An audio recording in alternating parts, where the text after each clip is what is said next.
Kalau tak cerita sejarah, ben sampean ngertos betapa pentingnya teori hijrah itu dianggap selesai.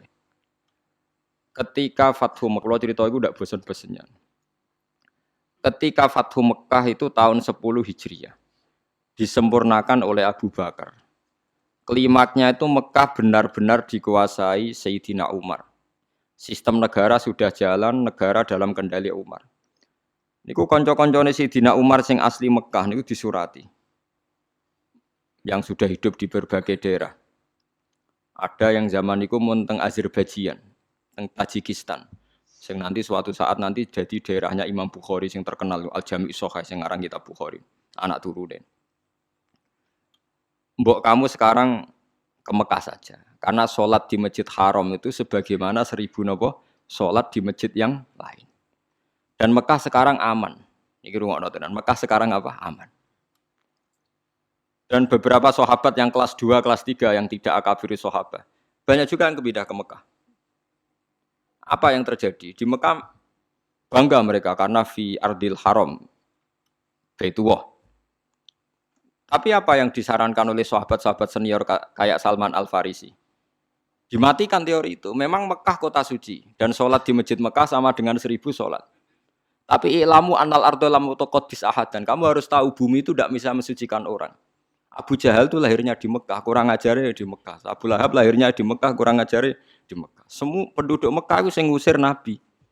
Jadi ilamu annal ardo lam utaqaddis ahad. Dan bumi itu tidak bisa mensucikan orang. Wa inna ma yuqaddisur rajul amaluhu. Jadi sing iso nyucakno wong napa? Amale. Terus Salman Al-Farisi rati walakin nusyuru fi biladillah wa alimu fa inna ta'lim dabul anbiya. Kamu menyebar saja di seluruh penjuru dunia dan ajarkan Islam karena mengajarkan Islam dan menyebarkan Islam itu dabul anbiya. Semenjak itu tidak ada teori sentralisasi di Mekah.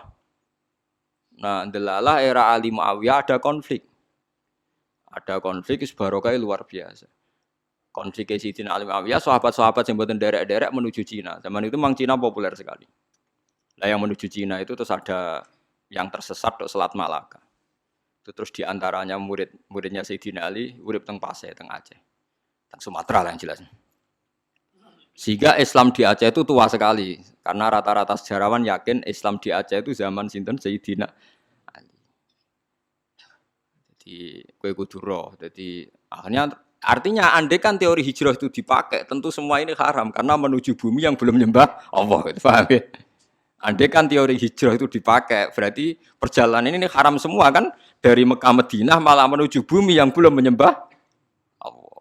Tapi kalau pakai teori Dabul Anbiya bahwa menyebarkan Islam itu watak para nabi, malah keinginan kita dari yang tidak ada menyembah Tuhan kita ke sana biar ada yang menyembah Tuhan, aja malah tahsilul hasil rebutan tongkat masjid itu malah perkara. Mulane kula anggar ngomong santri-santri kula ki ora usah urip ning Rembang. Ning Rembang wong alim pirang-pirang, mesti mahjub. Ben dadi kiai ning Irian Jaya ta ning Papua, kan iso kiai ke level provinsi paham perkara itu kan. Jangan-jangan kita sekarang dicoba pangeran hasud iku mergo gawane nguyai segara, paham ya tahsilul hasil. Jadi paham gitu, ini penting. Meskipun kita mungkin nggak bisa melakukan, tapi sampean tahu bahwa Islam secepat ini menyebar di dunia itu barokah fatwane Salman Al Farisi dan beberapa sahabat. Annal ardo lam tuqaddis ahadan. Bahwa bumi itu tidak bisa mensucikan orang. Bukti ini Abu Jahal lahir di Mekah, uripe di Mekah kelakuane ora karu-karuan. Sing wong Madinah lahir ning Yasrib pedalaman. Jadi sahabat nopo Ansor. Semenjak itu sahabat itu gak pati fanatik urip di Mekah. Mulai sahabat akabir sahabat ada yang hidup di Mekah. Mulate sanate Abdullah bin Kasir sing wong Mekah. Duwe Kanjeng Nabi dhisik Imam Asim sing uripe teng Kufah. Lha iku sirine kena apa Imam Asim uripe ning Kufah tapi luwih populer timbang kiraae napa Ibnu Kasir. Mergo sanate luwih cepet tok Rasulullah sallallahu alaihi wasallam. Iku pangeran. Dadi kersane ngoten. Lah wis ora ora karepe Imam Asim wong ndi ora ora. Ibnu Katsir wong ndi ora ora. Pokoke roe juara untuk hadiah wis. Wong seneng Quran kok ngono tok piye. Mbok gedhinge ku ya dosa, mbok dukung ya tambah dosa wis piye. Wis mbarno. Tapi kayak ben roh duduk perkarane. Paham ya terus kula suwun Enggak boleh menafsirkan Quran kecuali dengan hadis sahih. Hadis sahih paling masyhur di Bukhari Muslim itu memang Nabi berkali-kali ngendikan la hijrata ba'dal fathi walakin jihadun wa niyatun. Nah, begitu juga sekarang ke mall misalnya, orang ngajak anak cucunya ke mall atau ngajak ponakane marung ning warung rada enak. Itu juga termasuk jihad dan niat. Ketika sudah menanamkan kalimat tauhid. Saya pernah baca, memang saya benar-benar baca kitab, buatan akal-akalan kulo. Ada seorang wali yang akan jadi wali terus sampai mati. Ketika tausiah alal ahli, agak longgar pada keluarga. Misalnya begini, ini yang saya alami mawon nggih, mboten saya nyontok wong liya, sing kula alami. Kula nglatih anak kula salat, wis salat Allahu Akbar. Dan bagi saya Allahu Akbar itu kalimat yang spesial. Anak saya sujud. Ya sudah membaca subhana rabbiyal itu bagi saya spesial sekali. Tentu kalau sampean memang mukmin betul, mukmin sejati. Kamu enggak usah pakai status itu anak kamu sok ben mangan ta ora itu goblok ya enggak. Itu bodoh sekali kalau kamu pakai status itu. Ini anak saya sudah bisa melafadzkan kalimat thayyibah yaitu Allahu Akbar. Sudah bisa sujud. Ini spesial. Sesuatu yang spesial itu harus dipertahankan. Caranya gimana? Minimal seorang anak itu jangan kecewa sama bapaknya. Nah, anak seneng jajan ya jajakno. Nak seneng mangan enak kayak mangan enak. Tapi semuanya ini demi mengawal kalimat tauhid dan kebenaran-kebenaran Islam yang kamu tanamkan. Jangan sampai kamu jadi kiai zuhud yang anak dikekang, kemudian anak ini pertama numpak sepeda motor disilai kancane sing ra salat. Pertama nyetel tip yo disilai tanggane sing ra salat. Sampai anak itu terus ngidolakno keluarga sing tidak salat karena lebih sehat kata dia. Sistem ndekne bar magrib untuk TV haram, dolanan haram. Anaknya trauma. Tua-tua anak nakal, mergo mulai cilik ora tau ngidolakno napa bapak. Nah, ini di sini sirinya kenapa semua nabi itu melonggar anaknya. Kanjeng Nabi niku nak salat niku ditumpaki Hasan Husain. Nggih mendel mawon. Dijak salat padahal dijak numpaki Kanjeng Nabi nak pas sujud.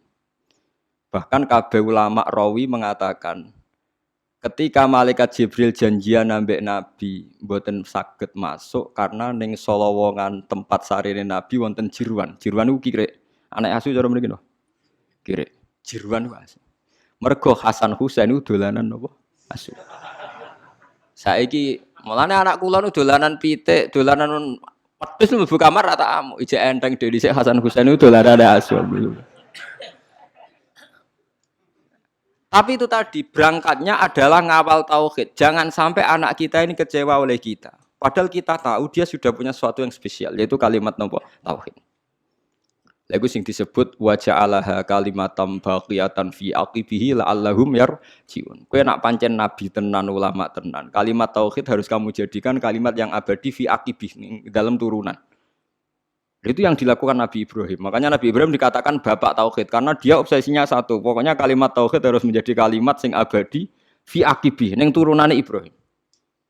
Ngeri Nabi Ibrahim. Ismail lu gak paham apa-apa blas, tapi tidak bangun Ka'bah. Padahal dia tidak paham. Aris sing sekarang jadi hijir Ismail. Kabeh ulama mulai Aris iku dhisik nggon nyancange wedhus Ismail. Ismail ora roh nek iku kota suci. Jadi sing sekarang hijir Ismail dhisik Aris omah-omahan nggon wedhuse sinten? Ismail. Ibrahim ora ngloro cung iki kota suci, meneng ae Ibrahim mergo saking moh ngecewakno napa. Tapi lagi-lagi saya itu sendirian. Kulo nu hormat be anak, tapi ya diloroi. Bahkan keluarga saya yang lebih tua dibanding saya ngloroi. Anak kok mbok manja mari ngelama. Padahal saya itu tidak pernah manja anak. Pikiran saya itu sederhana, saya pasti mati. Setiap saat saya mati dan yang meneruskan tauhid itu pasti anak saya karena saya mati. Ya, tapi ya itu memang enggak populer. Bojoku pancen tak tanamno. Jogeman wani anak kualat kita omongin. Dadi memang kan enggak lazim tapi saya tanamkan terus. Jogeman ke wani anak napa kualat. Umumnya orang kan bilang anak jawani wong tua kualat. Ra iso cara anak iku rong mukallaf. Jadi gak bakal kualat nek wani ku wong rong kena hukum. Artinya statusnya dia tidak punya dosa kan indah wah. Kowe dosa wis pek. Jadi cara kula wong tua wani anak sing kualat ora kok. Anak wani wong tua. Dan ini ada aliran sesat, ini yang benar itu menurut saya. Karena anak belum mukallaf kan? Paham gitu, jadi kalau suwon latihlah sekuat-kuatnya. La ilaha illallah itu kalimat yang spesial.